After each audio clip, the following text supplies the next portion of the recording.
I'm happy to see so many of you have registered for the Luzia Hybrid University, which we are co-organizing with Mediterranean Information Office for Environment, Culture and Sustainable Development, our long-standing partner. This year is a special edition of our summer university. It cannot take place in the form initially planned, with international students coming to Luzia to experience the work of the newly established Biosphere Reserve due to COVID-19. In order to adapt to our new normal, we have organized the hybrid university in 2 phases. The first phase took place in October, engaging in Greece. The online course that you are attending today is the second phase, which aims to reach out to a broader audience, notably in the Southeast Europe and the Mediterranean. This phase includes 3 weeks of courses, with self-paced lessons and live expert meetings each week. All the learning materials are available in the platform, including the recording of phase 1. Sometimes challenges such as COVID-19 can spur innovation and new ways of connecting and learning. In turn, it can bring vitality and strength to our study and work. I am convinced this initiative will be a success. The summer universities we have co-organized with the Mediterranean Information Office for Environment, Culture and Sustainable Development these past 6 years have had an incredible impact on young people in biosphere reserves in the region. The summer universities helped young people with biosphere reserves to connect with and inspire each other across site and country boundaries. This is even more important in these challenging times, when in-person communications and connections have become so difficult. However, it has also pushed us to reach out to a larger audience, such as the group that will be following the second phase of the hybrid university. So out of a challenge, we create an opportunity, and hopefully we will have an even greater impact.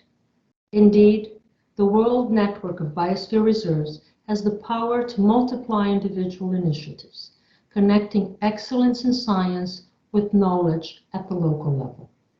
As you know, the summer university takes place within the context of the MAB program, one of UNESCO's most significant programs in the natural sciences. The Man and the Biosphere, however, is not only a scientific program. It applies a multidisciplinary approach. It also looks at education and culture, for example, as is also the case for the hybrid university.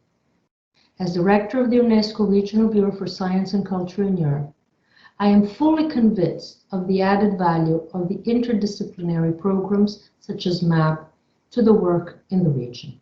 Indeed, we are proud to be UNESCO's only office with both specialized in science and culture, also with specialists working on education and the ocean.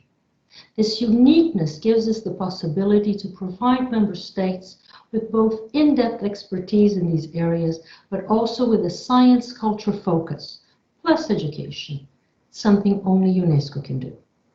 MAB has, since its inception, also been more than just about science.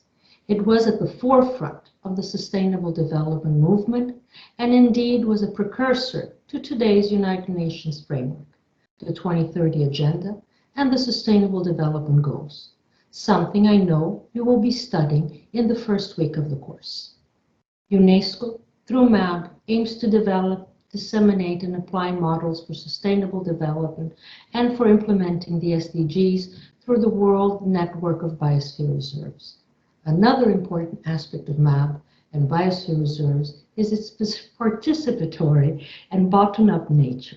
MAB encourages participatory approaches considering local practices, traditions, and cultures, and involving multiple stakeholders, groups, and local activities, as well as decision-making at the site level. These important governance aspects will be covered on your second week. MAB has also been promoting youth as a key stakeholder in the program. I am happy this hybrid university has also taken this approach, with a key focus on youth, as well as education for sustainable development in week 3. As you are aware, The first MAB Youth Forum was organized by our Regional Bureau in 2017 in the Po Delta Biosphere Reserves. Since then, youth have taken the initiative to organize their own MAB events and take on more leadership within the MAB community. These young people will also share their experiences as well as lessons learned from youth-led practices and initiatives during the third week. I think these 3 weeks should therefore give you a thorough, though of course not exhaustive, view of MAB and its networks, notably in the region. I look forward to hearing back from you how the course went, how the course is going. This is our first hybrid university, so it is an experience also for us. As always, you can count on UNESCO, notably my science team in Venice, to support this important initiative. Goodbye, and I hope to see you soon. Thank you.